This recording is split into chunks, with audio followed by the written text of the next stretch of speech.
시청자 여러분 안녕하십니까? MBN 뉴스특보 시작합니다. 오늘 네 분의 전문가 모셨습니다. 이진곤 경희대 개건교수, 정태원 변호사, 박상병 인하대 정책대학원 초빙교수, 김성환 시사평론가 함께합니다. 어서 오십시오. 안녕하세요. 안녕하세요.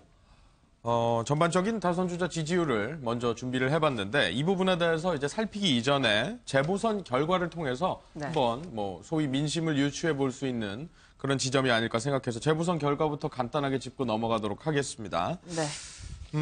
지금 결과를 보면 기초단체장은 민주당 그리고 자유한국당 무소속이 각각 1명씩, 광역위원은 한국당이 3명, 국민의당이 2명, 민주당이 1명, 무소속이 1명, 기초위원 같은 경우에는 한국당이 7명, 민주당이 5명, 국민당이 2명, 바른정당이 2명, 무소속이 3명. 그러니까 어느 쪽이 완벽하게 압승을 거뒀다 이런 식으로 보기에는 조금 다른 결과가 나왔습니다. 이 지점에 대해서 조금 살펴주실까요? 박상병 박사님. 네, 우선 지금 이번에 재보선 문제는 전체적인 구도로 이것을 과잉 해석하면 굉장히 오판할 수가 있습니다. 네. 그리고 대체적으로 각 정당에서 또 골고루 나름대로 의미를 부여할 수가 있기 때문에 전체적으로 기초선거 같은 경우에는 그 기초선거의 지역구 사정, 또 개인의 역량에 따라서 전반적으로 상황이 달라집니다. 그렇죠. 이거를 가지고 마치 어떤 특정 정당이 우세했고 어떤 특정 정당이 완전히 몰락했고 어느 지역 이렇게 보는 것은 우리가 정치평론할 때는 상당히 조심해야 될 것이고 기초선거는 이번에 전체적으로 대통령 선거를 앞두고 나름대로의 국민의 여론을 볼 수 있는 단초는 되겠으나 이것을 가지고 과잉 해석할 수는 없는 것이다. 다만 TK 지역에서는 친박계 김재원 의원이 당선이 됐어요. 이 부분은 TK 민심은 그래도 아직까지는 박근혜 전 대통령에게 완전히 떠난 것은 아니다라고 하는 측면만큼은 우리가 이거는 국회의원 선거이기 때문에 그 대목은 평가할 수 있는 대목이라고 하겠습니다. 네, 지금 자막 보시는 것처럼 홍준표 후보가 재보선 압승에 감사드린다. TK 지지를 완전히 회복했다라고 이야기를 했습니다. 글쎄요, 근데 홍준표 후보께서 그렇게 해석을 하고 싶으시겠지만 실제로 아까 우리 박 박사 말씀하신 대로 저거는 지역 선거고 또 저것이 대선 후보에 대한 선택이 아니기 때문에 그렇게 확대 해석하기는 좀 어렵습니다. 특히 이제 그 지역 문제에 관해서 보면 김재원 후보 같은 경우에 거기 재선을 하셨고 지난번에 경선에서 떨어졌었지만 유력한 후보였기 때문에 요번에 된 것으로 보이지 저게 이제 자유한국당을 소야말로 TK의 내지는 보수의 정통 적자로 본다. 그렇게 해석은 조금 조심스러운 걸로 보입니다. 그래서 대선과 직접 관계는 없고 다만 그 지역 내에서 활동하시는 분들의 역량 또 그 지역 내의 민심을 반영한 것으로 보입니다. 호남에서 국민의당이 선전을 한 것도 그런 차원에서 해석을 해야지 저 해석을 보고 이제는 문재인 대신 안철수를 밀기로 했다. 그거는 좀 지나친 해석으로 보입니다. 그럼 이건 어떻습니까? 민주당은 수도권 영남에서 또 국민의당은 호남에서 좀 선전을 했다. 이런 큰 맥락에서 봤을 때는 이런 부분들이 있습니다. 이건 영향이 없겠습니까? 근데 지역 이게 좀 기초의원, 광역의원 이런 선거가 하도 이제 국회의원 재보궐선거면 또 나름대로 어떤 의미를 부여할 수 있겠는데 이 정도 가지고는 이제 왜냐하면 사실은 그 지역에 가면 지역 인물론 이런 것 때문에 그런 거고 또 그런 점에서 어떤 정당 투표라기보다는 그런 개인적인 연고 때문에 하는 경우가 많고 특히 이 투표율이 낮지 않습니까? 재보궐선거 때는 그런 면이 있고 이제 아까 그 김재원 의원의 경우는 아마 조금 다소 이런 게 있어요. 왜냐하면 거기는 TK 지역이라는 지역적 특성을 고려할 때는 박근혜 전 대통령에 대한 향수가 여전히 좀 남아있지 않느냐. 그런 것이 반영된 게 아니라 이렇게 볼 수 있는데 전반적으로 보면 어디서 국민의당이 우세했고 어디가 한국당이 우세했고 이런 것은 정당적인 그 분포를 가지고 앞으로 대선을 예상하기는 상당히 그 자료가 너무 좀 미미한 것 같고 다만 하나 그래도 자유한국당이 말이죠. 완전히 아주 말하자면 우리가 되게 일반적으로 생각할 때는 자유한국당은 이제 어디 가도 국민들이 외면을 받을 것이다 이랬는데 그게 아니다. 이 점에서는 보니까 국민들이 정당을 선택하는 거하고 박근혜 전 대통령을 보는 것하고 그 사이에는 좀 차이가 있지 않느냐 이런 생각이 드네요. 김성환 평론가께서는요. 저도 그렇게 크게 다른 분석은 아닌데요. 기존 정당 구도에서 크게 벗어나지 않은 선거 결과였다 이렇게 생각합니다. 그러니까 민주당이 PK에서 어느 정도 의석들을 가져가 왔고 또 PK에서 좀 강세를 보여왔거든요. 그 정도가 그대로 반영이 된 것 같고요. 호남 같은 경우에는 국민의당이 지난번에 싹쓸이했다고 할 정도로 굉장히 강세를 보여왔던 곳이기 때문에 그 국민의당 정서가 그대로 지금까지 남아있는 것 같고 네. TK 지역도 뭐 비슷하고요. 수도권 지역 같은 경우에도 뭐 민주당이 하남시장을 또 가져가기도 하고 예, 예. 파주의 경우에는 또 한국당에서 가져가는 뭐 이런 모습들이 보였는데 전통적으로 여야가 강세였던 지역이 그대로 그냥 똑같이 이루어졌다 이렇게 봐야 될 것 같습니다. 네. 다만 이제 결과는 이렇게 나오는 건데 결과를 또 어떻게 해석하느냐 이게 정치권의 몫인데요. 정치권에서는 각자 다 나름대로의 어떤 유리한 방향으로 해석하고 있는 것 같습니다. 특히 이제 그 박근혜 전 대통령의 연애 탄핵 문제 때문에 상당히 힘이 좀 빠졌던 TK에서 어떤 지지층을 잃었다고 판단을 좀 하고 그런 걱정을 했던 이 자유한국당의 경우에는 나름대로 어떤 힘을 얻었다 그럴까요? 예. 그런 면에서 좀 용기를 얻었다 이런 평가를 하고 있는 것 같고요. 뭐 국민의당 같은 경우에도 기존 구도가 그대로 나왔으니까 네. 굉장히 좀 무겁게 결과를 받아들인다 이렇게 얘기를 하고 있는 것 같고 민주당도 뭐 지금 이걸 가지고 뭐 너무 이렇게 오버 해석할 수 있는 그런 상황은 아니니까 뭐 차분한 해석들을 내놓고 있는 것 같습니다. 그러니까 결국 뭐 지역 선거하고 대선하고는 완전히 경향성이 다른 선거이기 때문에 네. 이 결과를 가지고 대선으로 해석하는 건 조금 무리가 있을 것 같습니다. 네. 예. 일부 조간이나 언론에서는 대선의 바로미터가 되느냐 이 여부에 대해서 많이 따져봤던 것 같은데 그렇지는 않은가 네, 봅니다. 우리는 오늘 이 시간에는 하나같이 다 예. 이걸 가지고 대선에 말하지 마시라라고 하는 결론을 만장일치가 내렸습니다. 됐네요. 네. 아니 근데 제가 하나만 예. 예. 저 홍준표 저 후보로서는 상당히 이제 그 고무가 됐을 텐데 근데 거기 TK 지역에서도 그 김재원 의원을 뽑는 거하고 네. 대통령 후보로서 홍준표가 그것이 바로 홍준표표로 연결될 것인가 그 점에 우리가 뭐 다 그렇게 생각했지만 그 점에 대해서 너무 낙관하실 것까지는 안 되는데 다만 홍준표 저 후보가 좀 힘을 얻었을 거다. 그 점은 네. 뭐 우리가 인정해 줘야 되겠죠. 예. 예. 예, 알겠습니다. 각 당 후보들의 이 여러 가지 언급들에 대해서 사람들의 입길에 오르내리고 있는 부분들이 있습니다. 이 점을 한번 관련 영상을 보시고 얘기 나누도록 하겠습니다. 각 기업은 4차 산업혁명과 지식정보화 사회에 대비하고 있습니다.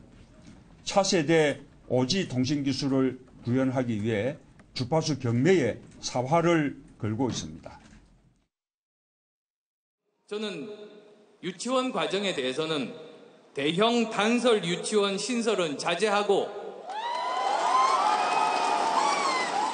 지금 현재 사립 유치원에 대해서는 독립 운영 보장하고 시설 특성과 그에 따른 운영 인정할 겁니다.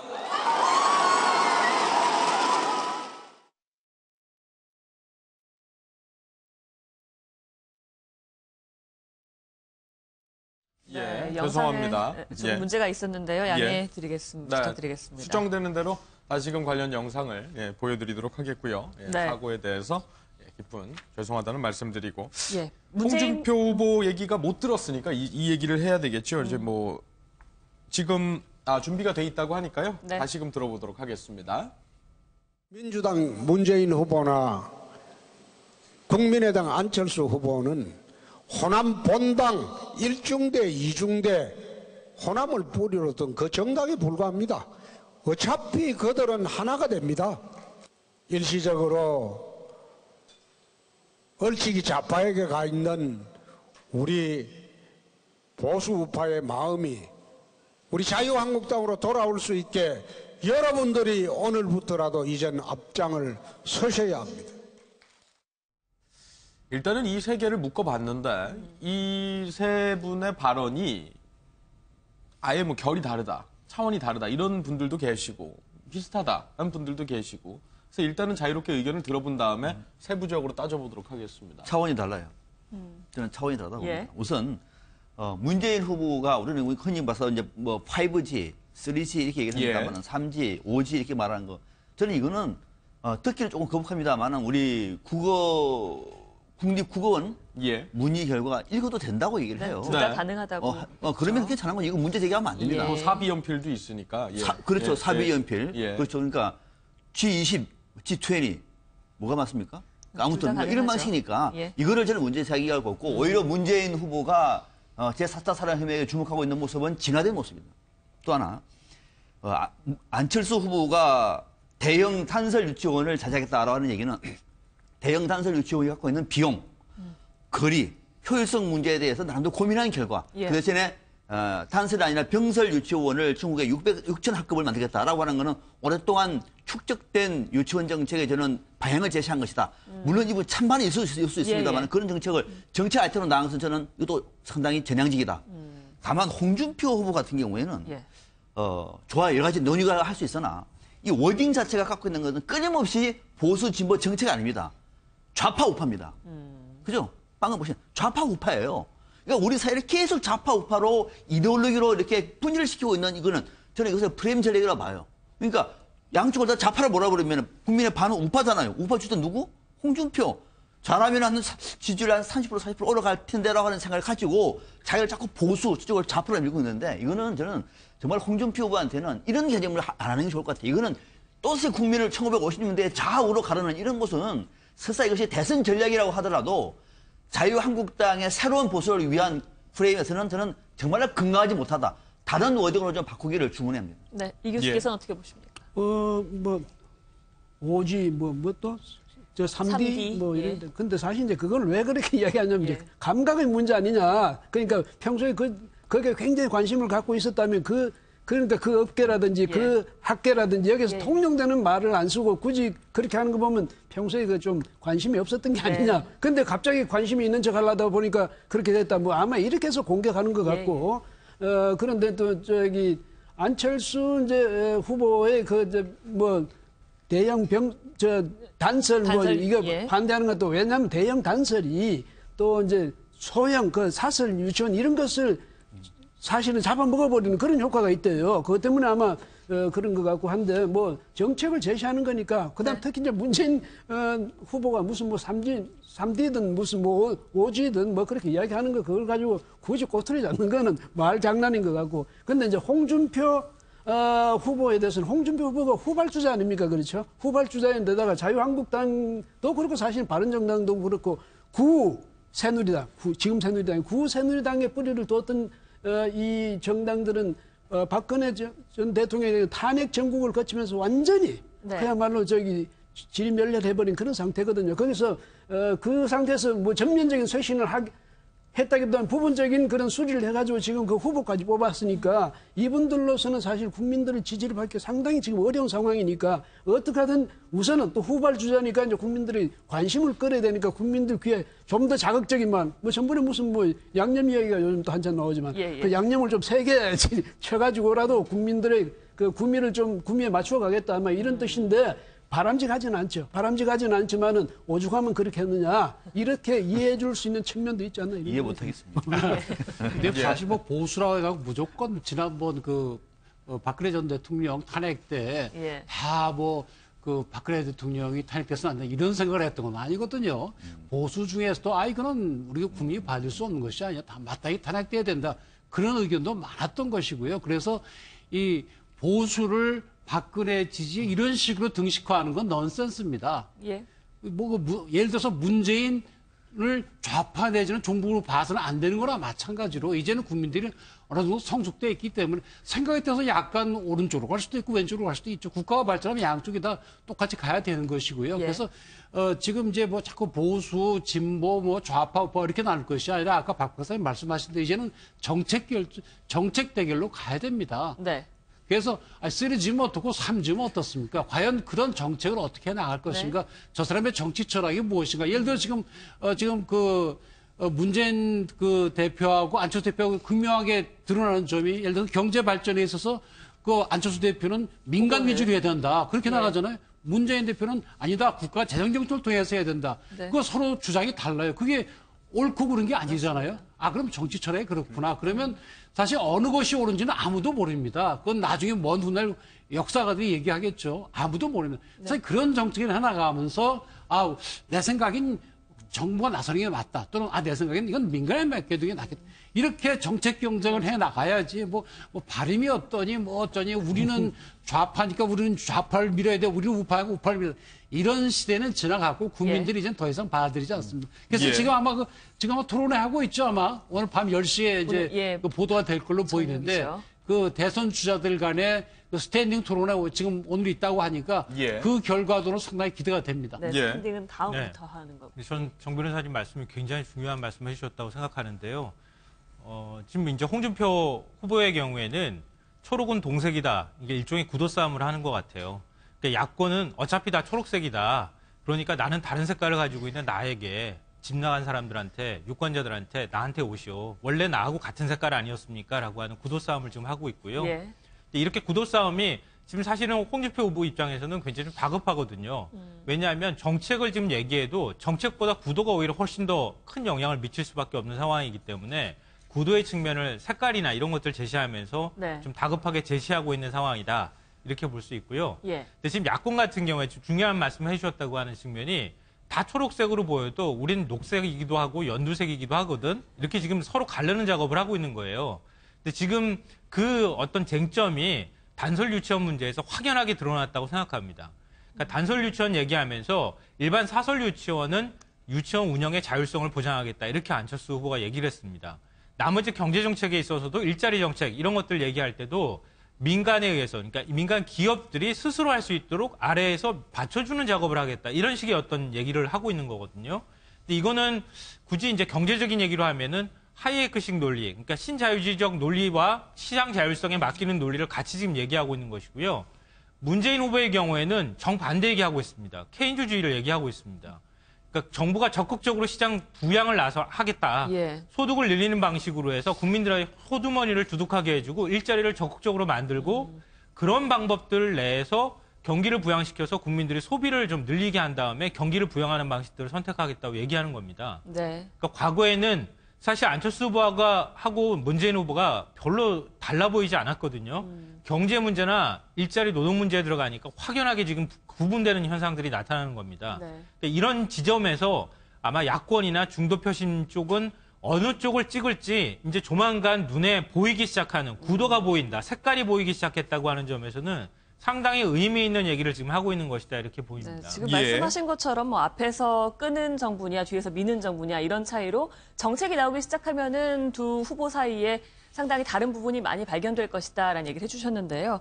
지지율은 어떻게 나오고 있는지 한번 짚어보겠습니다. 조금 전에 나온 지지율부터 한번 보시겠습니다. 리얼미터에서 나온 지지율인데요. 문재인 후보가 44.8%, 안철수 후보가 36.5%를 기록을 하고 있습니다. 그리고 홍준표 후보 8.1, 심상정 후보 2.8, 유승민 후보는 1.7%가 나온 조사입니다. 양자 가상 대결의 경우에도 문재인 후보가 안철수 후보를 앞선 조사가 나왔습니다. 그동안의 조사들에서는 안철수 후보가 앞선 조사들도 많이 나왔는데요. 조금 다른 내용의 조사가 나왔습니다. 예. 이거 한번 분석해 본다면 어떻게 볼 수 있을까요? 네, 이거는 사실상 양강 구도인데 예. 저는 이거 지금 리얼미터가 이제 19세 이상 유권자 1,525명, 네. 4월 10일부터 12일까지 3일간 했네요. 네. 이거 이 정도 되면은 높낮이가 있어요. 그때 상황에 따라서 안철수 후보가 약간 오를 수도 있고, 네.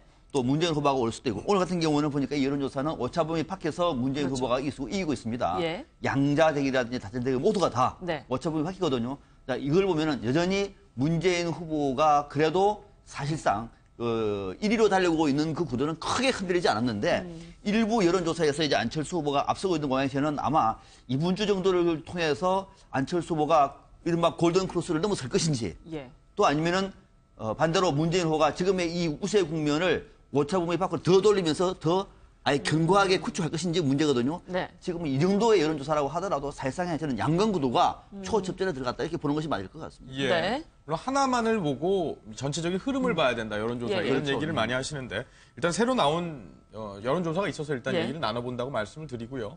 이어서 예. 평가해 주시죠.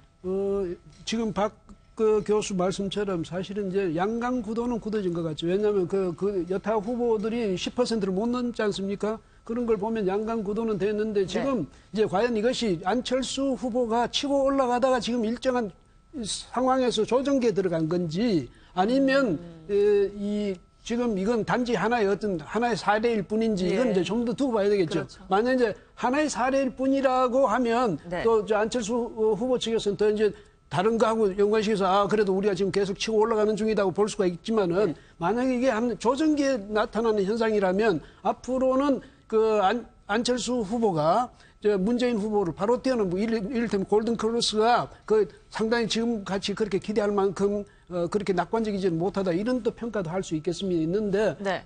그렇지만 뭐 이 양강 구도가 확실해진다면 아까 이야기가 중요한 이야기가 나왔는데 사실은 가장 요즘 와서 큰 문제가 뭐냐면 이 정부 주도형이냐 아니면 민간 주도형이냐 이런 오래된 그런 논의가 다시 지금 이제 본격화될 거란 말이죠. 그래서 어느 쪽이 국민을 그러니까 경제를 더 발전시켜서 국민들의 실질적인 소득을 늘려주느냐, 네. 어느 쪽이 일자리를 더 많이 만들어줄 것이냐, 어느 쪽이 복지를 더 늘려줄 것이냐, 예. 이런 모든 과제에 있어서 문재인 대표는 말하자면 좀 옛날에 이야기했던 사회민주주의적인 그런 뭐 민주사회주의적인 그런 정부가 역할을 강화함으로써 정부가 이 경제 정의를 실현하고 또 경제를 활성화하고 일자리를 늘리고 이번에 또 문재인 후보의 경우는 뭐 일자리를 공공부문을 통해서 주로 일자리를 늘리겠다 이렇게 이야기하지 않습니까? 거기에 비해서 이제 안철수 후보 측은 민간을 활성화시키고 정부는 다만 보조 역할을 하고 민간이 앞장 나서서 해야 된다. 네. 이런 건데 이것이 뭐 아까 변호사 말씀하셨습니다만 그 효과는 두고 봐야 알겠지만은 현실적으로 국민들은 선택을 하게 되는 거예요. 예. 근데 어느 쪽을 국민들이 더 원하냐 여기에 따라 달려있는데 아마 이 정책의 두 사람 사이에 이 아주 분명한 이 정책적 차이가 네. 앞으로 두 사람의 에 대한 국민의 지지에 있어서 중요한 선택의 기준이 될 수 있지 네, 않을까. 정책적 차이가 예. 지지율 변화를 부를 것이다라는 해석이시고요. 예. 결국 이제 문재인 안철수 양강 구도와 상당 자리를 잡아가는 것 같고요. 근데 보면은 뭐 한쪽이 앞선다 하더라도 10%포인트 이상 차이 나는 건 별로 많지는 않은 것 같아요. 어떤 조사를 보면은 또 안철수 후보가 앞서는 것도 있고 그렇죠. 그래서 결국 아직 이제 표심이 아직은 흔들리다고 보이는데 아까 말씀드린 대로 이제 5차례 대선 후보들의 토론회가 있거든요. 거기에서 상당히 영향을 보일 걸로 보입니다. 예를 들면 네. 우리가 돌이켜보면 2012년도 대선 때 그때 문재인, 박근혜, 그다음에 이정희 후보가 나왔는데 예. 이정희 후보가 그랬잖아요. 그때 당신이 왜 나왔냐. 나는 박근혜 후보를 떨어뜨리기 위해서 나왔습니다. 근데 결국 그것이 보수 표들의 집결로 가서 네. 30만 표 이상이 날랐다 그런 얘기가 있었잖아요. 예. 그런지 안 그런지 모르겠지만 예. 그래서 이번의 경우에도 5사람 토론을 하면은 네네. 거기서 30만 표 이상이만 왔다 갔다 할 걸로 보입니다. 그래서 좀 제대로 된 토론을 지금부터 좀 본격적으로 우리가 봤으면 하는 것이 네. 아주 큰 소원입니다. 예. 네, 방금 전에 말씀하셨던 건 대선 직후에 실시돼 있던 여론조사에서 확인됐었던 사항입니다. 실제로 보수 결집이 굉장히 좀 많이 일어났었던 상황이었었고요. 저는 이제 지금 과거의 여론조사, 뭐 얼마 전까지 한 몇 주 동안 실시됐던 여론조사를 보면은 그때는 안철수의 시간이었다 이렇게 생각합니다. 그러니까 안철수 후보가 정체 상태에 있었던 문재인 후보와 거의 비슷할 만큼 치고 올라가는 시기였거든요. 예. 중도와 보수 표심을 잡고 여기까지 이제 올라왔는데요. 지금부터는 시간이 좀 다른 것 같습니다. 지금부터는 문재인, 안철수 두 후보가 서로를 지지하는 층 사람을 뺏어오기 전쟁을 하는 네. 시기로 들어갔다 이렇게 생각합니다. 네. 그러니까 안철수 후보가 지금 받을 수 있는 보수하고 중도표는 거의 다 받아오고 있는 상황이다. 받았다고 해도 과언이 아니거든요. 그러니까 보수가 아무리 그러다 하더라도 홍준표 후보도 지지층이 있을 거 아니겠습니까? 유승민 후보도 고정된 지지층이 있고요. 그 옮길 수 있는 지지층은 대체적으로 다 옮기거나 마찬가지다.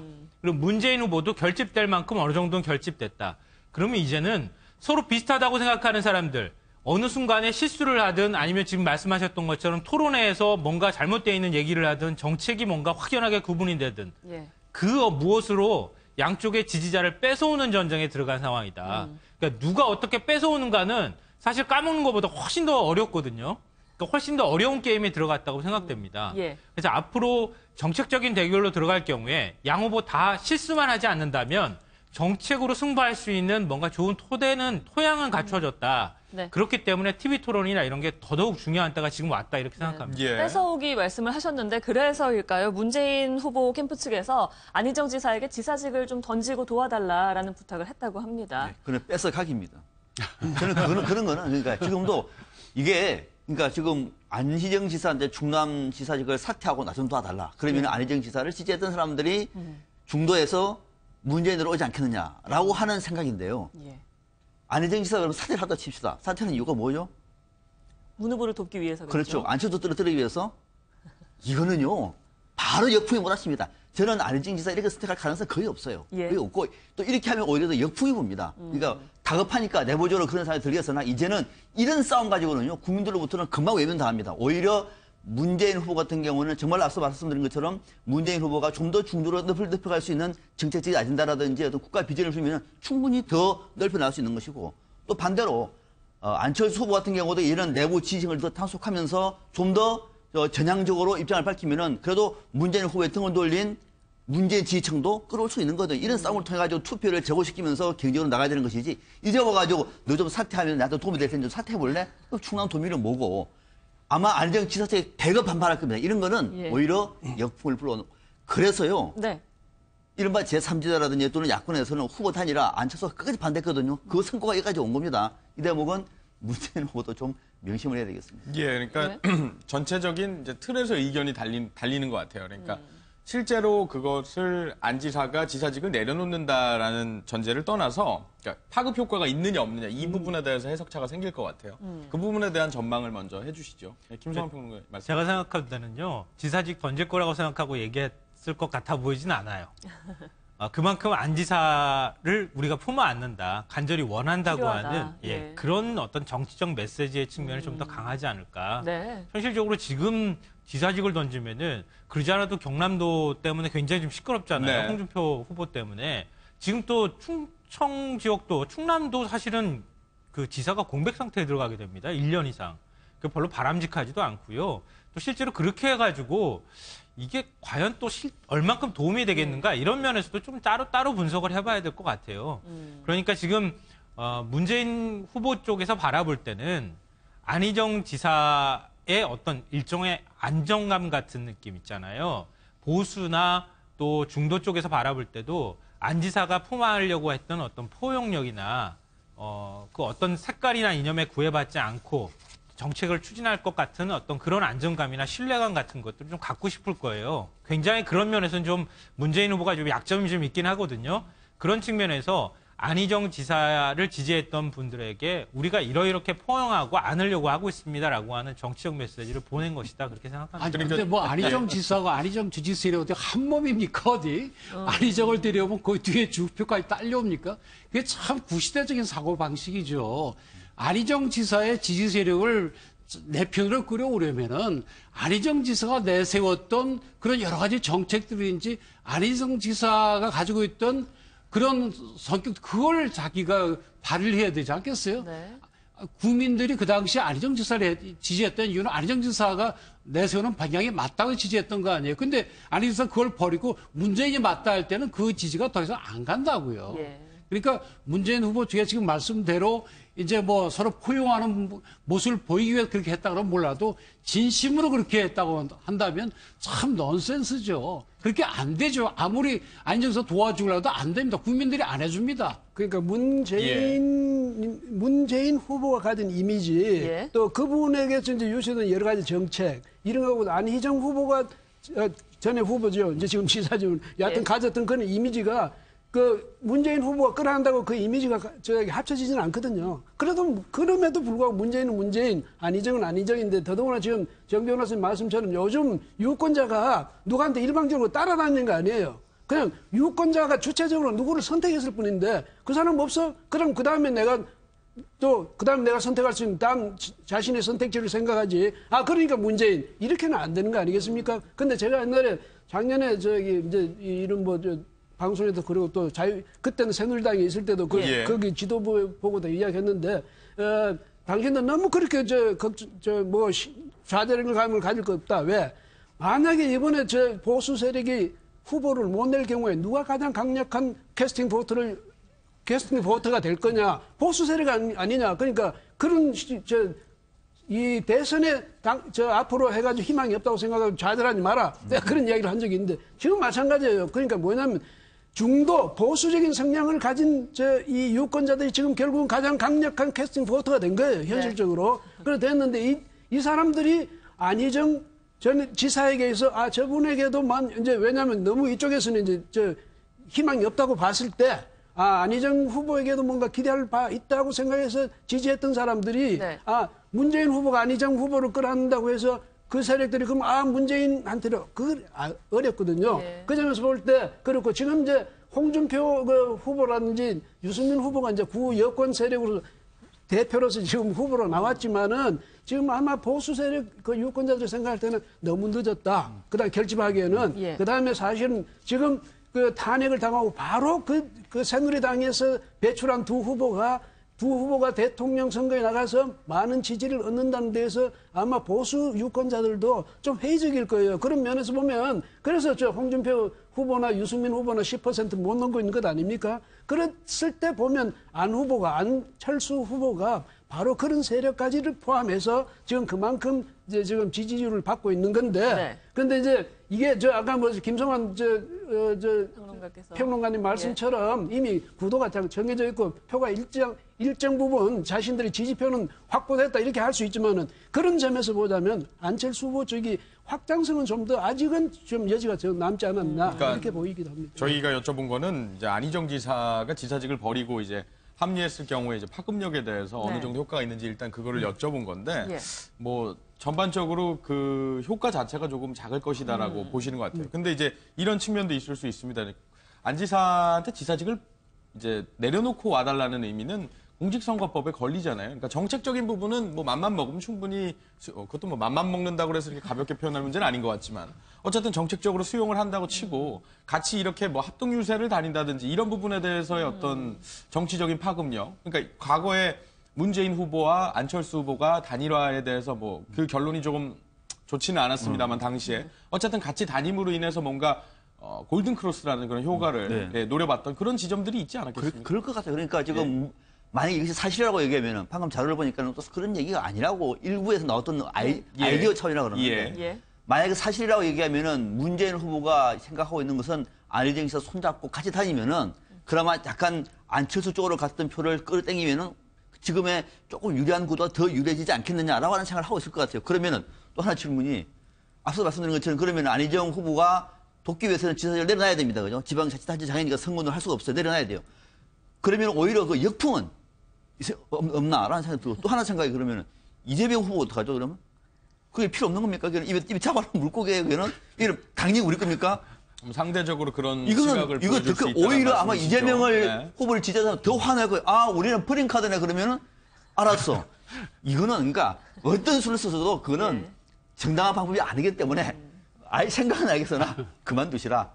정보법으로 나라는 얘기를 하고 있는 김성환 거예요. 평론가 말씀 듣겠습니다. 아니, 그러니까 쭉 저희들이 쭉 얘기하는 거는요, 그렇게 심각하게 들을 만한 얘기는 아닌 것 네. 같다. 그렇게 진정성 있게 제안한 것 같지도 않고 공식적으로 제안한 내용도 아닐 것 같다. 예. 왜냐하면 그만큼의 파급 효과가 있을지도 사실 불투명할 뿐더러 그렇게 한다고 해서 이미지만으로도 될 것은 또 아닌 것 같다. 이렇게 예. 말씀을 드리는 건데요. 예. 그러니까 만약에 그렇게 해서 손잡고 같이 유세한다고 하면은 뭐 일정하게 효과는 있을지 모르겠지만 차라리 그렇게 할 거면 안희정 지사의 가치, 안희정 지사가 그동안에 얘기해왔던 거 대원정이든 뭐든 내가 안고 가겠습니다. 이렇게 얘기하는 게 훨씬 더 좋은 효과를 나타낼 수 있겠죠. 네. 굳이 지사직 던지면서 나와라 이렇게 하는 것보다는 그런 가치를 낳는 작업이 더 중요한 문제다 이렇게 생각되고요. 예. 그리고 정치는 때론 연기도 좀 필요하잖아요. 그러니까 지금 그 무대 위에서 이 관객들한테 일종의 평가를 받는 연기자 신세이기도 하거든요. 지금 대선 주자들은. 네. 그러니까 그런 어떤 연기의 측면으로도 이해해야 될 측면도 있는 것 같아요. 대선 알겠습니다. 주자들은. 제가 화근컨대 문재인 후보 측에서 도지사직 내놓고 와서 도우라. 이거 정색을 하고 그렇게 요청할 일은 앞으로도 그렇게 없습니다. 안 해요. 그래서 그렇죠. 김성환 예. 평론가 얘기한 한 가지만 증정하면은 그러니까 안희정 후보가 가지고 있었던 가치를 수행하라 동의하는데 대연정은 어려워요. 이렇게 되면은 문재인 후보의 적폐청산이 완전히 스톱이 꼬입니다. 네. 그러니까 요거만큼은 좀 알겠습니다. 아니기를 네. 바랍니다. 안할 겁니다. 안 할 거라고 조금 생각하고 전에 있어요. 구새누리당에서 나온 두 후보의 지지율이 좀 미진하다 이런 얘기를 하셨는데 실제로 한국당이 250억 원을 대출했는데 처음으로 돈 걱정을 하는 것 같습니다. 예, 근데 뭐 저기는 아직도 80몇 석이나 뭐 90석 가까이 있으니까 그 앞으로도 뭐 정당 보조금이라든지 이런 거 받아서 해결할 수도 있다고 생각하겠지만은 네. 사실은 이제까지 정당 보조금 받아서 정당 운영하기도 바빴거든요. 예, 그렇죠. 그런 점에서 보면 고민이 굉장히 많을 겁니다. 그래서 물론 홍준표 저 후보가 지금 와서 무슨 뭐 사퇴한다든 이런 거는 안 하겠지만은 네. 그렇지만 어쨌든 마지막 순간까지 이 돈 걱정은 하겠죠. 하는데 저희 이제 10% 넘어서면 그 절반은 주거든요. 근데 15% 넘어졌으면 이제 완전히 주는데 예. 아마 그러니까 지금 참 지금 뭐 이제 후보 나서신 분 보고 제가 뭐 이 퍼센테이지를 예상하기는 어렵고요. 그렇죠. 뭐 예, 예. 아니 뭐 저 선거판이라는 게 본래 그러니까 갑자기 어느 날 이 급속히 상승할 수도 있고 그러니까 그 가능성을 저는 배제를 안 하는데 다만 현실적으로 이런 돈을 엄청 쓰려하면 네. 과거에 여당이라는 게 돈 걱정해 본 적이 있습니까? 그러니까 지금 와서 참 격세지감을 갖지 않을 수가 없는데 그렇다고 홍준표 지사가 무슨 후보가 돈이 대단히 많아서 자기가 어떻게 융통할 수 있는 것도 아니고 대출 받아서 저렇게 하는데 아마 저희 자유한국당 내에서 그 많은 의원들 이런 사람들이 그 고민을 많이 할 거예요. 왜냐하면 당의 돈이 나중에 만약에 모자라면 결국은 누가 부담해야 되냐면 현역 의원들이 십시일반으로 부담해야 되는 상황도 생기고 하는데 현재 자유한국당 재산은 이거예요. 지금 중앙당은 그 두 층을 그 세네에서 쓰고 있으니까 그건 재산 낼 게 없고 시도당에 있는 그 당사를 지금 아마 그거 담보해서 돈을 대출 받은 것 같은데 얘기까지. 예. 저희 이제 앞으로 상당히 그 당선만 되시면 뭐 문제는 없는데 아니면 15%만 넘어서면 문제가 없는데 상당히 이제 고민은 하지 않을 수 없는 게 현실적인 그래프가 그렇게 그렇죠. 예, 돈 얘기가 이제 어떤 정치의 민낯을 보여주는 것 같기도 합니다만, 그래서 또 한편으로 봤을 때 이제 사람들한테 정치에 대해서 조금 외면하게 하는 그런 얘기도 되는 것 같아서 저희가 이 문제를 다루는 부분에 있어서 조금 좀 껄끄러운 측면도 있습니다만, 보수 정당의 경우에 이런 고민을 그동안 안 해왔기 때문에 그 지점에 대해서 한번 짚어본다라는 거죠. 오늘 아침에 유승민 후보가 인터뷰하는 거 제가 쭉 들었었거든요. 저는 끝까지 완주하겠습니다. 예. 그리고 돈 문제는 어떻게? 이렇게 물어봤거든요. 예. 물어보니까 저는 언론을 적극적으로 활용하는 선거 방식을 취하겠습니다. 돈 문제는 그렇게 크게 걱정하지 않고 있습니다. 저는 무조건 끝까지 갑니다. 보수의 가치를 위해서 가겠습니다. 이렇게 얘기를 하시더라고요. 예. 그러니까 그거에 비하면 지금 자유한국당은 굉장히 배부른 얘기를 하는 것처럼 들릴 수 있죠. 예. 근데 또 자유한국당은 또 당 크기가 또 다르잖아요. 바른정당하고.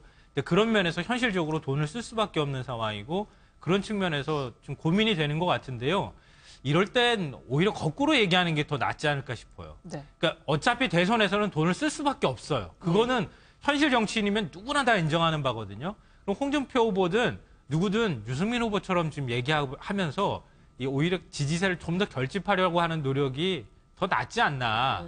그게 오히려 지지율을 더 올리고 난 다음에 국고보조금을 좀 더 많이 받는 방향으로 가는 게 낫지 않나 그런 생각은 하게 됩니다. 아니, 하여튼 선거보조금은 나오는 건데 선거보조금 받고 나서 사퇴를 하면 소위 먹튀 논란이 벌어지거든요. 예. 보조금 받고 나서 사퇴해도 반납할 의미가 없다. 그럼 국민세금 가지고 너네 그 돈 빼간 꼴 아닙니까? 지난번 그 대선 때도 봤지만 이제는 그럴 수는 없는 거죠. 결국엔 유승희 후보도 그 얘기를 하는 거 보면 한 60억 국고에 나올 거고 그럼 한 25억 원 여기저기 모금하고 한 5억 원 내 개인 돈으로 하겠다.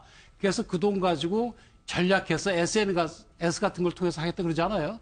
그럼 결국은 파산하거나 비대 안 지르면은 선거 비용을 전략해서 좀 돈이 덜 들게 하는 그 방법밖에 없죠. 자유한국당도 저거 돈 먹고 와서 파산하면 되겠습니까?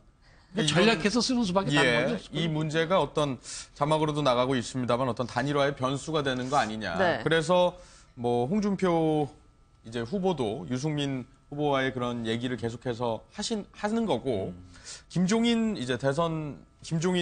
뭐라고 불러야 되죠? 김종인 전 비대위원장, 전 비대위 대표가 그 대선 출마를 포기를 했죠. 불출마 선언했습니다. 그래서 같이 또 이제 영입을 한다 이런 얘기까지도 같은 맥락에서 조금 그런 현실적인 부분까지도 감안을 해서 연결지어서 볼 수도 있는 거 아니냐 이런데. 김종인 전 대표는 참 안타까워요. 적절한 타이밍에 적절한 이슈를 주도하지 못했습니다. 그러니까 좌고 우민하다 보면 그렇게 되는 겁니다. 그리고 자신에 대한 이미지가 무엇인가를 가지고 분명한 입장을 정리를 해서 큰 그림을 가지고 추진했어야 될 텐데 일단 자신의 그림만 가지고 움직이다 보니까 타이밍 늦어버리니까 이제 아무것도 안 되고 출마한다고 하더라도 별로 사람 관심도 기울이지도 않고 따라주는 사람도 없고 돈은 없고 어떡하죠? 그냥 접는 거죠. 또 여기서 또 특정 정당으로 들어간다. 이거는 이제는 정말 아닌 것 같아요. 김종인 전 대표는 이제 연세도 있으시고 또 우리 사회 정치인으로서의 무게감도 있습니다.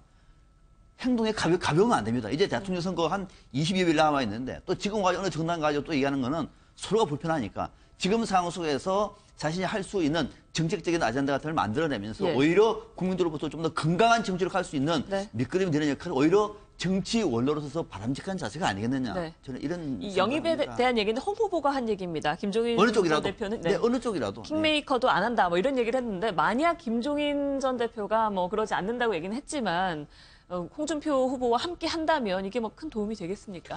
그래서 현실적으로는 왜냐하면 만약에 안철수 후보 쪽이라든지 아니면 문재인 후보 쪽이라든지 그쪽이 지금 이미 양강 구도가 됐다고 우리가 예. 전제를 할 때는 그렇게 되면 모르는데 만약에 아주 홍준표 후보는 지금 10% 2m로 떨어져 있는데 저기서 김종인 전 대표가 가서 도운다고 해서 거기서 그 왜냐하면 지금 홍준표 또 유승민 지지하는 유권자 등의 그런 성향을 가진 유권자들의 많은 부분이 예. 안철수 후보 쪽에 이미 가 있다고 볼 수밖에 없거든요. 그런 네. 현실에서 볼 때는 그런 거고 다만 이제 홍준표 의원은 후보는 이미 250원 대출 반다는 그렇지만 유승민 후보도요. 예. 제가 생각에 드랍은 안 할 겁니다. 끝까지 갈 겁니다. 네. 왜냐하면 선거운동 안 하면 되잖아요. 돈 드는 선거운동 안 하면 되잖아요. 줄여서 하면 된다는 예, 그러니까 그렇게 가는데 예. 법적으로 빼고 말씀하시니까 조금. 아니 왜냐면 의석이 있으니까 돈이 나오거든요. 그 정도 선에서만 하면 되는 건데 김종인 대표의 경우는 나오면 그것도 없다는 거 아니에요. 그러니까 문제죠. 우리가 지금 선거 509억 원인가 요번에 그렇게 책정됐죠. 예, 예. 근데 509억 원은 그냥 59억 원도 동원할 능력이 없으면 어차피 그건 김종인 전 대표로서는 포기할 수밖에 없고 유승민 후보로서는 의석이 있으니까 정당 보조금은 나오거든요. 최소한. 그러니까 여하튼 나중에 돈을 적게 쓰면 적게 쓸 만큼 빚이 적게 지니까 그 점에서는 유승민 후보는 끝까지 갈 거다. 예. 김종인 전 대표는 사실 이제 안철수 후보가 떠오르기 전에 그때 예. 이제 빅텐트론 제3지대론 해가지고 그렇죠. 문재인 대표에 대항할 수 있는 그런 걸 한번 만들어보자 했던 것인데 안철수 후보가 뛰면서 사실은 김종인 대표의 역할이 많이 줄어든 셈이죠. 그리고 저분은 보수와 진보를 아우르는 그런 걸 하자는 분이기 때문에 아마 홍준표 후보하고 너무 성격이 다르기 때문에 네. 가시지도 않을 걸로 보이고요. 가도 별로 역할이 없을 걸로 보입니다. 그래서 아마 안 가실 겁니다. 네. 저는 김종인 전 대표가 문어 파울 같은 사람인 줄 알았어요. 그 문어 파울이라고 남아공 월드컵 때 모든 예. 경기 승부 예측했던 분, 예. 그 문어 있잖아요. 뭐 별칭을 붙여주자면 그런 분일 거라고 생각을 했거든요. 그 동안에 김종인 대표가 가는 곳마다 다 이겼으니까. 예, 예. 근데 이번에도 뭔가 새로운 역할을 하실 수 있지 않을까 그렇게 생각을 했거든요. 근데 정치권 구도 자체가 김종인 전 대표를 받아들일 만한 구도는 전혀 안 되는 것 같아요. 그러니까 애초 기대하기로는 눈사람은 애초에 되기 어려운 상황이었었고 눈덩이를 굴릴 수 있는 정도의 촉매제 역할을 할 수 있지 않을까 생각됐는데 예. 그것조차도 사실 성공을 못했습니다. 그러니까 이렇게 양강 구도로 확실하게 구분되는 이 선거 구도 내에서는 김종인 전 대표가 그 안에서 양쪽의 어떤 것들을 통합적인 아우를 수 있는 그런 정치력을 발휘할 공간과 그런 여건 자체가 전혀 안 됐던 것 같고요. 이번에는 그런 면에서 좀 민주당에서 탈당하고 나가신 게 저는 개인적으로 실수였다 이렇게 생각합니다. 네. 개인적으로 그게 네. 탈당을 하려면 오래전에 했어야죠. 사실은 그래 시간은 너무 촉박했고 늦었다라는 얘기를 예. 하겠습니다. 그리고 양강구도가 이미 형성돼 버리면 제3지대가 의미가 없어져 버리는 거예요. 예, 예, 알겠습니다. 이제 검찰 수사 상황으로 좀 넘어가 볼 텐데 검찰 수사는 거의 이제 국정농단 사건 관련해서 거의 마무리 단계에 접어들었다고 볼 수도 있겠습니다만은 국정농단 사건 자체의 어떤 전모를 밝히는 일은 끝난 게 아닙니다. 왜냐하면 네. 재판이 계속 진행되고 있기 때문입니다. 재판에서 어제 재판 내용을 좀 보면 최순실 씨 관련한 얘기들이 있는데 네. 여전히 좀 소위 말해서 이중적인 태도를 보이고 있는 것이 아닌가. 감정에 호소를 하면서도 주요 혐의에 대해서는 적극 부인하고 있는. 이건 네. 법조인이신 정태현 변호사께 먼저 여쭤보겠습니다. 저거 상당히 불리하죠. 저도 우리 의뢰인들하고 재판을 해보지만 예.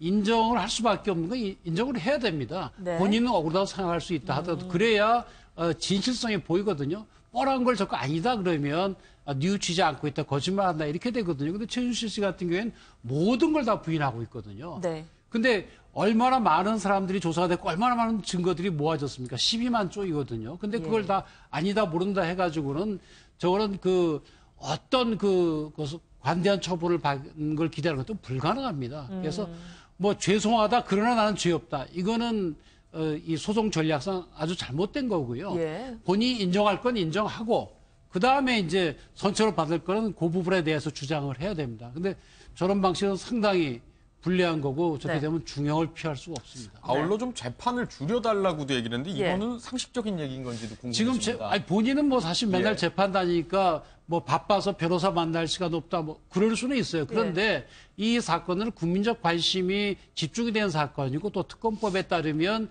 1심은 3개월 내 하도록 되어 있거든요. 그렇기 때문에 이제 이거는 소위 집중심리 제도라 그래서 그 재판부가 이 사건을 며칠에 일주일에 한 번씩 하는 게 아니라 일주일에 2번 내지 3번씩 기회를 넣습니다. 예. 그래서 바쁘게 돌아가거든요. 그 최순실 씨도 바쁘겠지만 재판부도 바쁘고 다 바쁘거든요. 그래서 빼달라고 하지만 빼줄 수가 없을 겁니다. 아, 예. 왜? 빨리 돌아가야 되니까. 빨리 네. 결론을 내려야 되기 때문에. 네.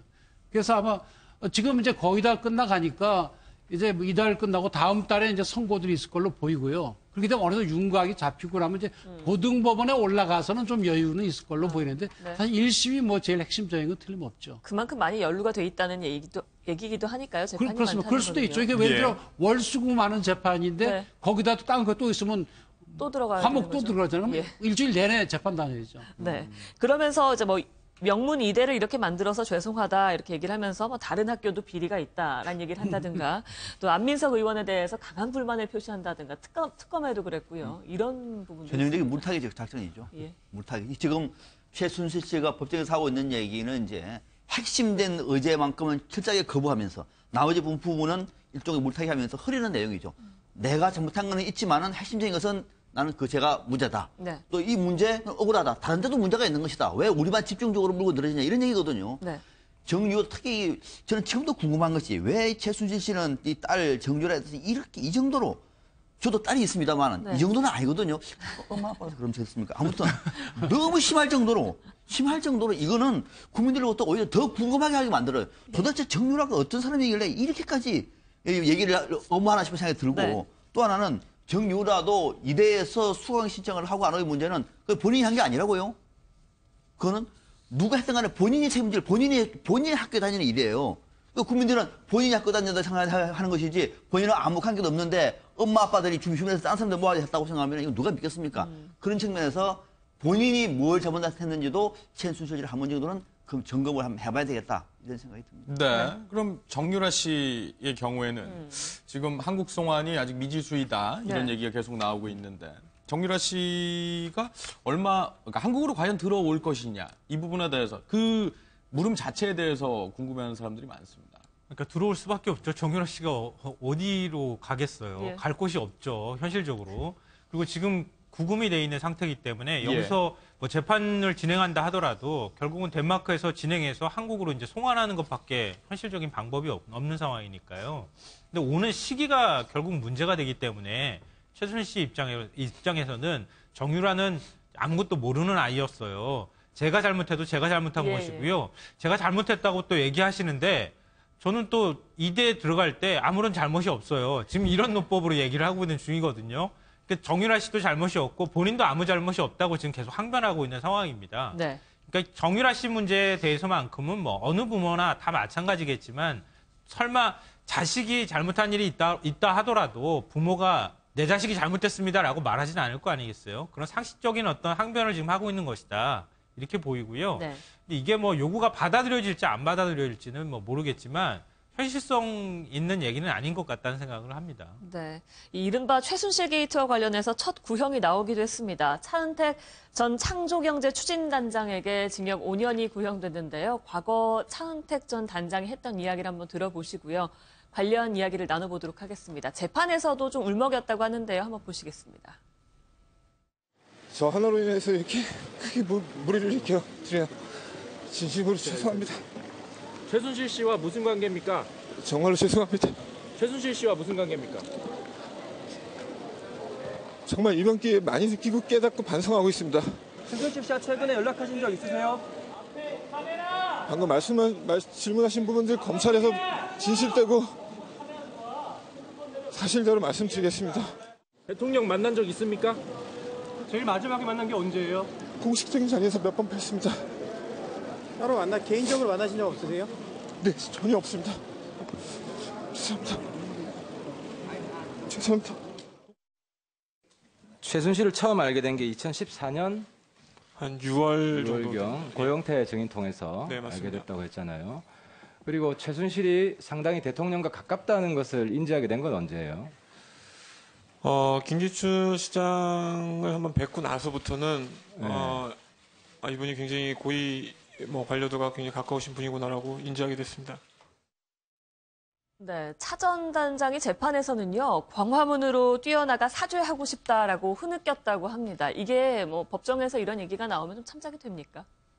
뭐 소위 개전의 정이 있다. 예. 뭐 뉘우치는 빛이 있다. 네. 이제 그 표시로 보이는데 뭐 그렇다고 해가지고 뭐 형이 대폭 삭감되고 뭐 그런 거는 좀 아닌 걸로 보이고요. 사실 예. 차은택 씨 같은 경우에 보면 뭐 최진실 씨의 완전히 오른팔로서 국정농단에 큰 역할을 했다. 이렇게 알려져 있었는데 막상 좀 기소된 거는 이제 포레카? 포스코 계열사인 광고업체 포레카를 그 인수하는데 거의 같이 공모해서 네. 강요를 했다. 뭐 그런 거 하고 네.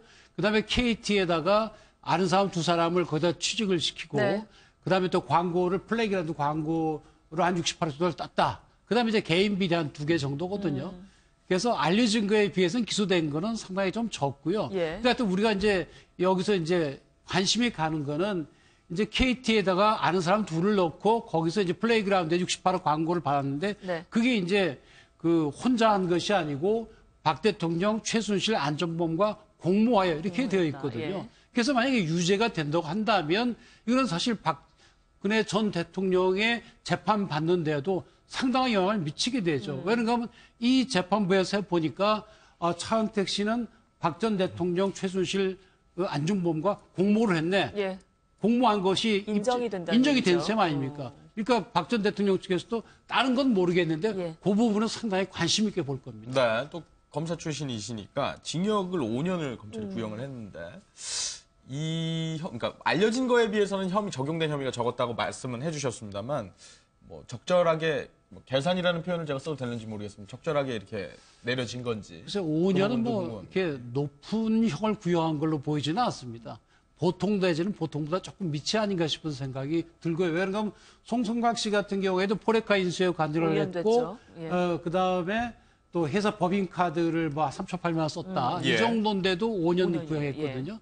그러면 차은택 씨는 송성각 씨보다 조금 더 많아야 되지 않나 싶어요. 그래서 그냥 산술적으로 따지면 네. 5년에 6년을 하고 7년 합니다. 3, 5, 7 그런 식으로 구형하거든요. 그러니까 7년 구형 정도가 맞지 않나 싶은데 아마 차은택 씨가 검찰에 적극적으로 협조를 한 예. 뭐 그런 점을 참작을 예. 해서 5년 구형을 한 걸로 보입니다. 네. 그렇군요. 그런 부분에 동의하시죠? 저는 뭐 이렇게 법률적인 부분에 대해서 말씀하셨으니까 네. 뭐 저는 이제 차은택 씨라는 사람에 대해서 말씀을 좀 드리고 싶은데요.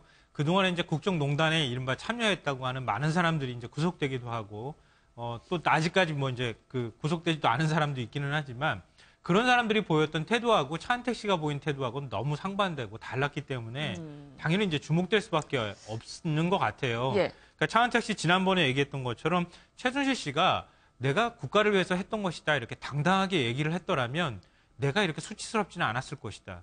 그리고 굉장히 솔직한 심정을 얘기했던 것 같습니다. 예. 그러니까 자신은 그 차은택 씨 같은 경우에는 광고업계에서는 그래도 능력을 인정받았던 사람이었거든요. 근데 어느 날 이제 소개를 받아서 최순실 씨를 만났는데 예를 들어서 지금 차은택 씨가 얘기하는 것처럼 대통령한테까지 데려간 거예요. 그러면은 내가 아무리 능력 있는 사람이라 할지라도 순간적으로 저 같아도 야, 내가 이렇게 평가받는 사람인가? 그러면서 뭔가 일을 막 벌리고 싶어질 것 예. 같은 느낌은 들어요. 근데 그게 뒤에 최순실 씨가 있었다는 게 지금 비극 중에 하나지만 그렇게 하면서 자기는 최순실 씨 말을 충실히 따르고 그걸 이제 나라를 위하는 일이라고 생각하면서 열심히 일을 벌였는데 네. 결과적으로 보니 그게 사익 출구를 위한 수단이었다든가 이런 식의 어떤 일들을 겪게 된다고 본인 스스로가 이제 뒤늦게 알게 된 거거든요. 네. 뭐 어제 이제 재판 과정에서도 본인의 삶은 이제 다 끝났다. 문화예술인으로서 국민께 또 사과하는 모습 보였는데 다른 이제 피의자들 있잖아요. 그런 사람들도 좀 국민들한테 이런 태도를 보이면 앞서 7년 받을 거지만 5년 받은 것 같다는 느낌은 그렇게 말씀하셨던 것처럼 그게 이제 개전의 정으로 조금 더 형량도 좀 줄어들 수 있지 않을까. 국민에게 솔직하게 지금이라도 늦었지만 고백하는 게 참 좋겠다. 뭐 이런 얘기를 꼭 해주고 싶습니다. 예. 저도 지금 내용을 보면서 차은택 씨가 지금 화면에 울먹거리는 저 모습을 보고 예. 또 특검 수사에 들어가면서 특검을 향해서 대한민국 민주주의를 아니라고 외친 최순실 모습을 같이 한번 생각을 해봤습니다. 자, 죄는 제대로 받아야 됩니다. 어떤 경우에도, 그죠? 죄는 제대로 받아야 되는. 지금 이 사건은 이른바 국정농단 사건입니다. 그리고 차은택 씨는 상당 부분 국정에 관여했던 사람이에요. 예. 저렇게 울먹이면서 사죄하고 반성하는 모습은 저는 오히려 죄는 제대로 받더라도 너무도 최순실 씨와는 비교된다. 그 차이가 뭘까라는 생각을 좀 많이 합니다. 그 차이가 뭘까? 아무튼 차은택 씨가 국정농단과 관련해서 국민들의 분노에 바로 대응을 하면서 이래 뭐 잘못됐고 이래 뭐 이렇게 됐던 것이고 또 최순실 씨가 자신을 황태자로 부른 것도 황태자가 아니었다. 그 당시에 내가 비정상에 뛰어들었는데 그것이 오히려 그 당시에는 정상으로 보였다라고 하는 것은 와닿아요. 그랬을 것 같아요.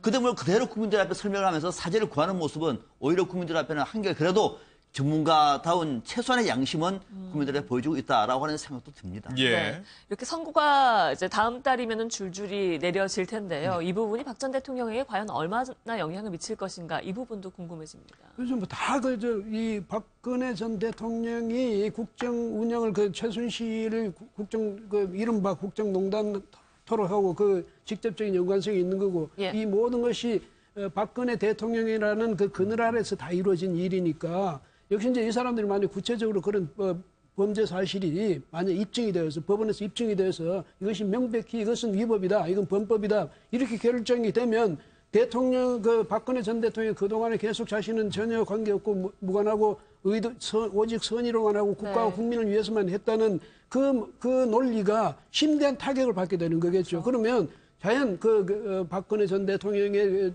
주어진 열색의 여러 가지 혐의들도 바로 이런 점 때문에 혐의가 입증되는 거고 그렇게 되면 박근혜 전 대통령은 상당히 사법적으로도 불리한 입장이 처하지 않을까. 결국 사실관계에 있어서는 지금 여러 재판들이 뭐 다음 달 중순이면 대부분 선고가 되거든요.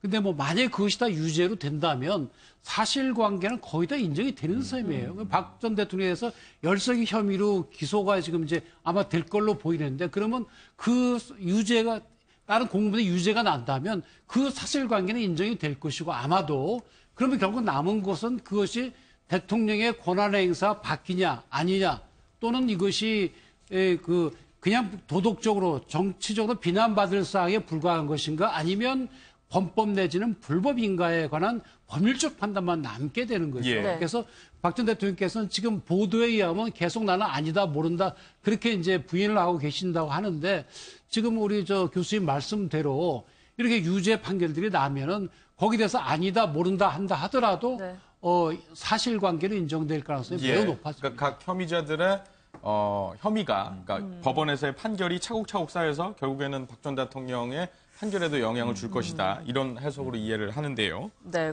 고영태 전 WK 이사 이야기로 한번 넘어가 보죠. 체포가 됐는데 부당하다면서 체포 적부 심사를 청구했고 오늘 심사가 열린다고 합니다. 고영태 씨 측의 이야기를 한번 들어보시고 이야기를 나눠가죠. 그런데 당시에 고영태 씨는 출석에 불응할 우려가 있지 않았다라고 저희가 좀 강력하게 주장할 수 있을 것 같습니다. 왜냐하면 검찰에서 출석 요구 전화로 출석 요구가 몇 차례 와서 저희가 이제 변호인이 그 담당 검사와 전화 통화를 했고 변호인 선임계 즉시 내겠다라는 얘기와 함께 변호사와 같이 조사를 받을 예정이니까 일정을 조율하자라고 전화 통화를 하고 끊었거든요. 그런데 그 다음 날인 어제 갑자기 체포 영장을 통해서 체포를 한 것이죠. 오히려 이제 변호사를 선임해서 우리 성실히 조사 받을 테니까 출석 날짜만 좀 조율해보자. 이렇게 얘기가 된 것인데 이제 뭐 저쪽에서는 고영태 씨가 연락이 잘 안 됐다라는 뭐 그런 의미로 그런 취지로 영장을 미리 사전에 발부 받아 놓은 것 같은데요. 뭐 아시겠지만 고영태 씨는 그동안에 검찰 수사에 굉장히 적극적으로 성실하게 임해왔던 사람이었고 그날 조사 통보와 관련해서는 전화 열심히 받다가 아마 한두 차례 못 받은 것 같아요. 그랬더니 갑자기 체포영장 이렇게 발부해서 집행을 했다라는 것은 굉장히 이례적이기도 하고 너무 좀 신속하고 이상하다라는 생각이 듭니다. 영재한테도 제가 월요일 날 전화해서 수요일 날 약속이 있는데 같이 갈래 했었거든요. 그랬더니 자기 지금 검찰 연락 기다리고 있다고 약속은 못 가겠다고 같이 그렇게 얘기했어요. 영채하고 저는 많이 가져가서 알지만 언제 들어오는지도 몰라요. 자기네들이 필요하면은 밤이라도 부르는 사람들이니까 그냥 갔죠. 네. 네, 이 부분은 이렇게 좀 짚고 넘어가죠. 뭐 예단하지는 않겠습니다. 그리고 어떤 연관성도 얘기하지 않겠습니다. 아울러 고영태 씨가 잘못이 있다면 벌을 받아야 된다는 건 상식적인 부분이라는 것도 인정하겠습니다. 그런데 우병우 전 청와대 민정수석에 가해진 혐의들이 굉장히 많음에도 불구하고 영장은 기각되고 고영태 씨 경우에는 뭐 관련 혐의에 대해서 체포영장까지 발부돼서 검찰이 데려갔다라고 하는 그런 지점들에 대해서 국민적인 시각은 좀 다른 것 같습니다. 저도 그래 봐요. 예. 앞서 변호사가 마지막에 이상하죠? 좀 이상해요. 자, 그럼 왜 그런가? 예. 구속이 지금 체포심이 될지 안 될지는 모르겠습니다만은 우병우 전 수석의 수사를 놓고 국민들은 비판이 굉장히 많습니다. 저도 상당히 비판 많이 했습니다. 이거는 아닙니다. 그런데 그것이 나오기 직전에 국민들 시선은 뭐냐면은 고영태 체포로 가서 그것도 현관문을 뚫고 들어갔습니다. 예. 그래서 우병우 수사에 대한 국민들의 비판 여론을 오히려 고영태 쪽으로 몰기 위한 과잉 또는 과도한 검찰의 판단이 아니겠느냐. 저는 이렇게 나름대로 좀 정무적으로 판단을 합니다. 네. 근데 체포영장은요, 이제 그 효력이 뭔가 하면 그 불러도 안 오는 사람을 데려다가 48시간 동안 조사를 하고 그 기간 내에 구속영장을 청구하든지 안 하든지 하는 거죠. 한시적인 거거든요. 그래서 뭐 그리고 이게 뭐 긴급체포가 아니고 긴급체포는 영장 없이 하는 거. 이거는 판사가 바라봐 영장에 의해 체포하는 거기 때문에 본인이 거부하면 뭐 문을 뜯을 수도 있는 거고 그건 뭐 불법은 아닙니다. 네. 다만 이제 그렇게 체포영장 받아서 조사할 정도로 했었는지 그거는 이제 뭐 제가 잘 모르겠고요. 근데 아마 오늘 체포 적법심이 있다고 하는데 체포 적법심에 석방되는 경우는 거의 드뭅니다. 왜 그런가 하면 48시간 지나면은 구속영장을 청구하든지 풀든지 두 개 중에 하나가 돼야 되거든요. 근데 체포 적법심 끝날 때쯤 되면 또 하루 또 지나가 버리잖아요. 그래서 어떻게 보면 좀 의미가 없는 적법심이라고 볼 수도 있죠. 예. 네. 뭐 제가 볼 때는 고영태 씨 측하고 검찰하고 의사소통이 좀 잘 안 됐던 것 같기는 해요. 이제 그렇긴 한데 방금 전에 말씀하셨던 것처럼 검찰이 과연 이렇게 체포영장까지 발부받아가지고 고영태 씨를 붙잡으러 갈 만큼의 상황이었을까? 네. 그건 또 아니라는 거죠. 고영태 씨라는 사람이 어디 도망가고 싶어도 도망도 못 가는 사람이잖아요. 잠깐 연락이 안 됐다 그래가지고 저 도망갔을 것 같아. 그리고 그거 막 붙잡으러 간다고 체포영장까지 굳이 발부할 필요가 있었겠느냐는 거죠. 거기서 의심이 자꾸 생기는 거예요. 그러니까 우리 이제 이른바 흔히 얘기하는 것처럼 이슈로 새로운 이슈로 이슈를 덮는다. 막 이런 얘기도 있잖아요. 검찰이 하필이면 왜 우병우 전 수석의 어떤 구속영장 심사하고 그 시점 무렵에 고영태 씨를 굳이 저렇게 체포까지 해야 했을까? 네. 그게 좀 납득이 안 된다는 거죠. 예. 그러니까 검찰 스스로 뭐 찔리는 게 있었나? 왜 그렇게 적극적으로 수사하지 못했다고 하는 비판 여론을 좀 돌리기 위했던 거 아닌가? 좀 정치적으로 해석하면 그렇다는 말씀을 좀 드리고 싶습니다. 검찰은 이제 매뉴얼대로 했다라고 주장을 하고 있고 뭐 연락을 받았는지 안 받았는지 협조를 하려고 했는지 이 부분은 사실관계를 따져봐야 될 것 같고요. 저희 시사 예능 프로인 판도라에 출연했던 박관천 전 경정이 있었죠. 근데 오늘 최근에 다시 인터뷰를 좀 한 게 있습니다. 이 내용 좀 들어보겠습니다. 혹시 지금 당정청에 아직도 최순실 라인, 십상시 이런 사람들 존재합니까? 아마 제가 알기로는 그렇습니다. 그분들 스스로가 알 수 있을 거라고 생각합니다. 즉, 뭐 최순실 라인, 십상시라는 말에 대해서 본인들 스스로가 관련된 사람은 더 잘 알고 있을 거라고 생각됩니다. 아, 지금 뜨끔뜨끔 찔려하고 있는 사람들이 있을 거라고 보시는군요. 스스로는 아니까. 그렇죠. 그분들께 제가 감히 어줍지 않은 말씀을 한 말씀 드리자면은 연극 끝났습니다. 괜히 불안해하지 말고 스스로 무대를 내려오는 게 맞습니다. 예, 그러니까 이 주장의 핵심은 뭐 소위 최순실 라인이 있다. 아직도 존재한다 이런 부분인데 이 부분의 신빙성은 어떻습니까? 그렇죠. 왜냐하면 박경정이 그동안 했던 말이 보면 사실은 많이 드러났지 않았습니까? 그런데 지금 와서 뭐 굳이 거짓말할 이유도 없을 것 같고 또 그동안에 이제 진행되어 온 여러 가지 정황으로 미뤄보는데 저 사람의 말에 상당히 신빙성이 있다. 뭐 저는 그렇게 볼 수밖에 없습니다. 알겠습니다. 시간 관계상 이 내용을 더 자세히 다루고 싶은데 나중에 다시금 다루도록 하겠습니다. 오늘 말씀은 여기까지 듣도록 하겠습니다. 고맙습니다. 고맙습니다.